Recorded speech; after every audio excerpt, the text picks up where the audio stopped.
बदकिस्मती की बात है, जो हमारे हाउस बोट्स थे तो वो नंबर में डिक्लाइन होते जा रहे हैं। जैसे हमारे 2000 थे तो आज 750 हो गए हैं। झेलम रिवर चिनार बाग को ब्यूटिफिकेशन के नाम के ऊपर उन हांजियों को ख़त्म किया। आज की डेट में आपको चूटी कल के अंदर हांजी नहीं दिखेंगे क्योंकि उनको कोई मदद नहीं मिली। बहुत फ़र्क आ गया काम को, मरम्मत करने नहीं देते हैं। अगर फिर भी मरम्मत करेंगे, लाडा वाला फिर आता है पैसा मांगता है। जो इधर का कारीगर है वो सब खत्म हो गया। ये धीरे धीरे सब खत्म हो जाएंगे।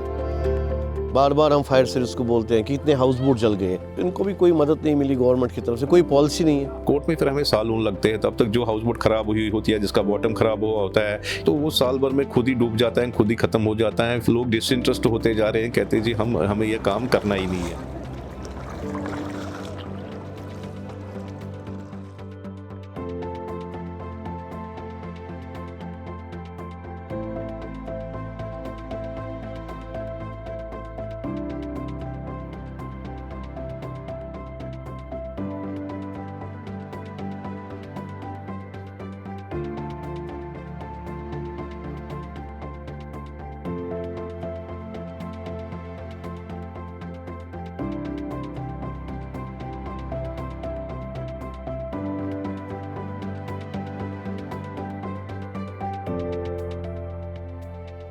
मेरा नाम तारिक अहमद है। मैं झील डल में रहता हूँ यहाँ पे, और मेरी पैदाइश यहीं पे हुई है।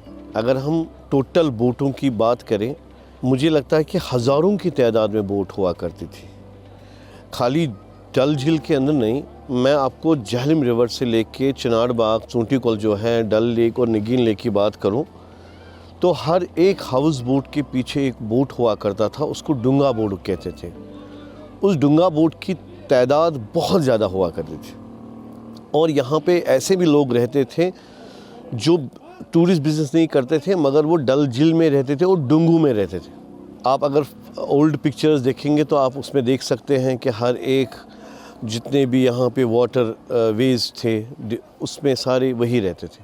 तो जब ये हालात यहाँ पे 1989 में स्टार्ट हो गई, यहाँ पे जो हमने जो दौर देखा, यहाँ पे खून खराबा चलता था ये सब, तो यहाँ टूरिस्ट आना बंद हो गए। जो मॉडर्न बोर्ड बने हैं, जो नए बोर्ड बने हैं, वो 90s 80s में बने। तो आहिस्ता आहिस्ता जब हम लोग यहाँ पे टूरिस्ट नहीं देखे तो हमने क्या किया, तो हम में से बहुत सारे लोग, उन लोगों ने यहाँ से प्लान करके बाहर गए। वहाँ पे सड़कों पे हमने बिज़नेस किया, क्योंकि हम अपने हाउस बोटों को बाहर नहीं ले जा सकते। तो जब हमने वहाँ पे देखा तो सड़कों पे हमारी जो एक्सपीरियंस थी टूरिस्ट के साथ थी, ज़्यादा फॉरेनर के साथ थी, हम वहाँ पे उनको किसी भी तरीके से कश्मीर लाते थे, उनको हम मोटिवेट करते थे। वो बोलते थे कश्मीर के अंदर जंग है, हम बोलते थे नहीं, आप आ जाओ हमारे साथ। हम उनके साथ आते यहाँ पे, चाहे वो बस में था या जहाज़ में थे, हम यहाँ पे आते थे। तो ये टूरिज़म जो है, ये हम लोगों ने ज़िंदा रखा है तब से अभी तक। देखिए, जहाँ तक हाउस बोट्स की बात है, इसको हम अपनी वैली में क्राउन ऑफ द टूरिज़्म मानते हैं, और ये कहीं डिकेट्स से जो हाउस बोट की पहचान यहाँ पे है टूरिज़्म के हवाले से, बड़ा यूनिक फीचर है ये। और बदकिस्मती की बात है, जो हमारे हाउस बोट्स थे तो वो अब बिल्कुल नंबर में डिक्लाइन होते जा रहे हैं। जैसे हमारे 2000 थे तो आज 750 हो गए हैं। तो आज देख लीजिए आप कि अगर आप रिवर झेलम चिनार बाग को देखेंगे, बिल्कुल वहाँ पे जो हाउस बोट्स हैं ख़त्म हुई है। और डल लेक में भी जो है बिल्कुल खस्ता हालत में बहुत सारी हाउस बोट्स हैं, तो नंबर भी कम होता जा रहा है। तो ऐसा ना हो कि आने वाले टाइम में आफ्टर डिकेड्स शायद हमें हाउस बोट्स नज़र ना आए।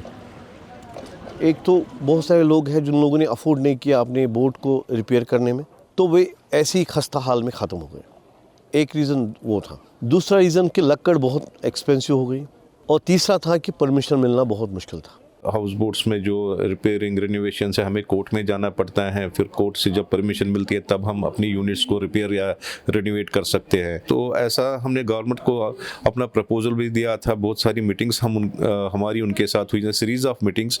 तो जो हमारा काम होता है वो डिपार्टमेंट ऑफ टूरिज़्म के साथ ही होता है, क्योंकि हमारे जो हाउस बोट्स हैं वो रजिस्टर्ड हैं with the department of tourism. आजकल का जो माहौल है उसमें जो लेक्स एंड कंजर्वेटिव, जो जिसको हम LCMA बोलते हैं, वो भी मॉनिटर लेक्स विक्स को करते हैं। तो हमारी जो कॉम्पिटेंस अथॉरिटीज़ होनी चाहिए थी, डिपार्टमेंट ऑफ टूरिज्म और LCMA होना चाहिए, जिनके साथ हमारा डे इन डे आउट का काम होता है कि कोई इंक्रोचमेंट ना हो या कोई ऐसी मतलब गाइडलाइन जो बनी है उसको हम वायलेट ना करे। तो फिर वहाँ से जब पूरा जो उनका सर्वे वगैरह होता है, चेकअप होता है, तो वो फिर कोर्ट में जाता है। कोर्ट में फिर हमें साल लगते हैं, तब तक जो हाउस बोट ख़राब हुई होती है, जिसका बॉटम ख़राब हुआ होता है या जिसमें इमरजेंसी की कोई ऐसी मरम्मत की ज़रूरत होती है, खासकर बॉटम की मैं बात करूँगा, तो वो साल भर में खुद ही डूब जाता है, खुद ही ख़त्म हो जाता है। फिर ये परेशानी होती है कि लोग डिसइंटरेस्ट होते जा रहे हैं, कहते हैं जी हमें ये काम करना ही नहीं है। तो वो हमें उसमें रिलैक्सेशन चाहिए गवर्नमेंट की तरफ से। आजकल जो सिंगल विंडो की बात हो रही है, जो गवर्नमेंट कर रही है, हम चाहते हैं कि सच में एक single window system house boats के लिए होना चाहिए। मेरे को हो गए इस काम से वापस 42 ईयर। मेरा बाप दादा यही काम करता है, उसका दादा भी यही काम करता है। हम बहुत मशहूर है इस काम में या हाउस बोट बनाने में। बहुत फ़र्क आ गया काम को, हम फाका कशी पर आ गया, काम ही नहीं है। अगर मरम्मत करेंगे कि बोट सब हो गया नीचे ख़त्म, मरम्मत करने नहीं देते हैं।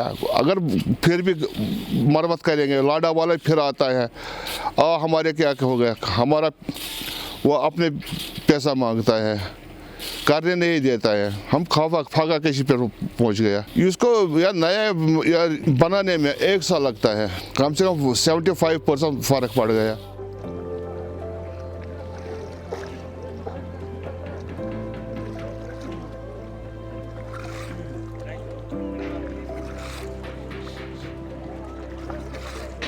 इस कम्युनिटी को ख़त्म किया हुआ है बिकॉज ऑफ द रेसिज्म। मैं इसको ये नाम देता हूँ, क्योंकि हमें बोला जाता है आप लोग हांजी हो।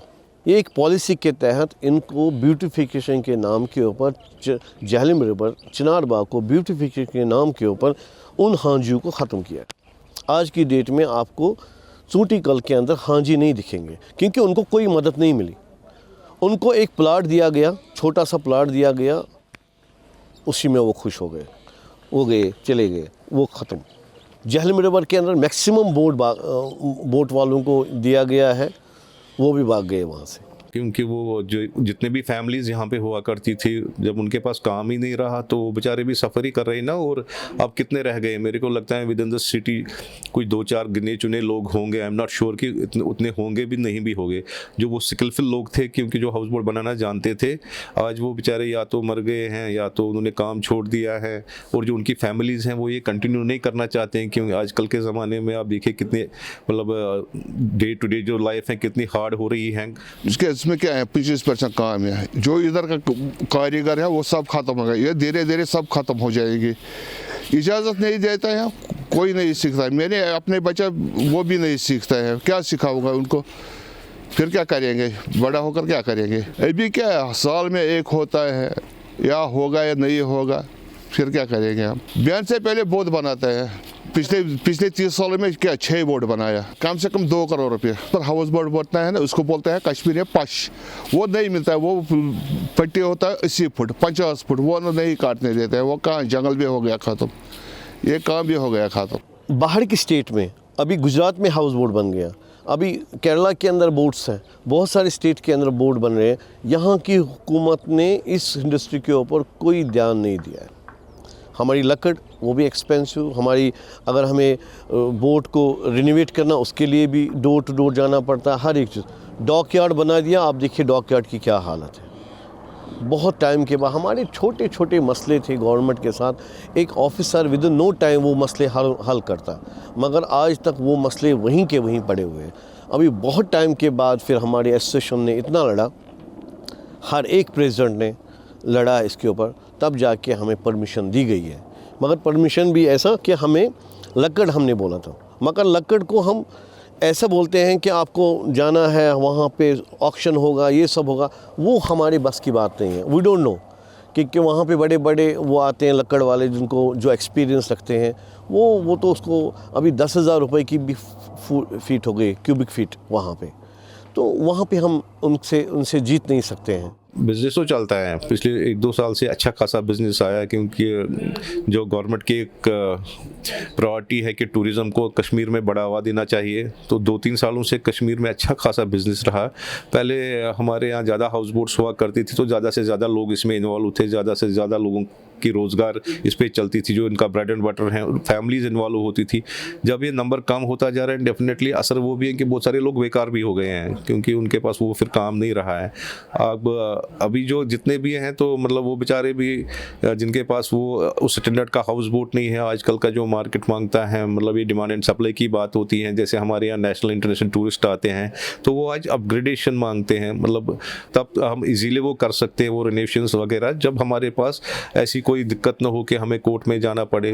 कम अज कम गई 40-45 वरी आसमान तो जमीन क्या रेतस मज 5-5-6 नाव ये मरमत कर वनकस या बनावन वनकस तमसी कत नाव सही गसान अच्छा लाड़ा वल पत हम पुलिस पत सोरे क्या पत पत्म लाड़ा वाले निश अदालत में पेवान गसन वरियस मज कम अज कम 5-8 गसान बेन पे कम कहें बिल्कुल न कहें वह वरियस ये बन ये मरमत आन कर वनकस नो बन लकड़ बन रोजी लकड़ पश बनान तो कत बन नाव। मेरे को लगता है जो एक कंट्रैक्टर आपका या कोई ऐसा स्किलफुल बंदा है जो 7 स्टार प्रॉपर्टीज बना सकता है, हाउस बोट को वो ठीक नहीं कर सकता है। ये अलग अलग अपना स्किल होता है, मतलब काम होता है। तो अब वी आर होपफुल कि आप जितने भी रहे हैं कि शायद उनसे गवर्नमेंट कोई फ़ायदा उठाए और आगे वो बहुत सारे जो यंग यूथ सभी हैं जो बेरोज़गार भी है उनको भी ट्रेन कर सकते हैं। मैं मजबूर हो गया, मैंने एम्बुलेंस बनाई, मैं मजबूर हो गया, मैंने फायर सर्विस बनाई। बार बार हम फायर सर्विस को बोलते हैं कि इतने हाउस बोट जल गए। ये देखिए सामने कितना बड़ा हाउस बोट, ये 5-6 हाउस बोट जल गए हैं। तो अभी तक इनको भी कोई मदद नहीं मिली गवर्नमेंट की तरफ से, कोई पॉलिसी नहीं है। गवर्नमेंट हमारे ऊपर थोड़ा बहुत ना ध्यान दे और हमें रेनोवेट करने में कोई भी, क्योंकि ये एक मुझे नहीं लगता है कि ये कोई इंक्रोचमेंट है।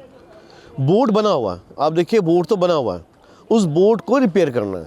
मकान तो बना हुआ है, उसको हमको अंदर से रंग करना है, उसको किस चीज़ की परमिशन। एक साइड से आप होटल्स बन रहे हैं, बहुत सारे चीज़ बन रहे हैं, तो उसके ऊपर कोई लगाम नहीं लगी हुई है। बेन तो हमारे ऊपर है। मैंने बता दिया आपको कि ये खाली रेसिज्म है और कुछ भी नहीं है। अगर आप इंटीरियर डल लेक में जाएंगे तो आप देखें कि जेटीज़, पाथवेज, ब्रिड्ज, वुडन ब्रिज कितने बने हैं। अगर आपको मिडल ऑफ द लेक पहुंचना है आप बाई फुट जा सकते हैं। ये मेहरबानी है हमारे पॉलिटिशियनों की, जिन लोगों ने लोगों को हर एक चीज़ फैसिलिटीज़ दी इंटीरियर में, डल लेक के अंदरूनी एरियाज़ में। वहाँ पे इतने सारे ब्रिजेस बन गए हैं कि आप शिकारा चलना भी वहाँ पे शिकारा भी नहीं चल सकता उस एरिया में। तो वोट बैंक ने मुझे लगता है कि सबसे ज़्यादा बर्बादी की है, इनके ऊपर एक्शन होना चाहिए।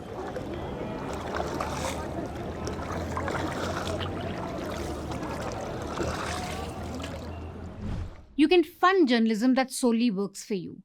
That is our motto at News Laundry. You can pay to keep news free so that news becomes accountable to you just like it's supposed to be.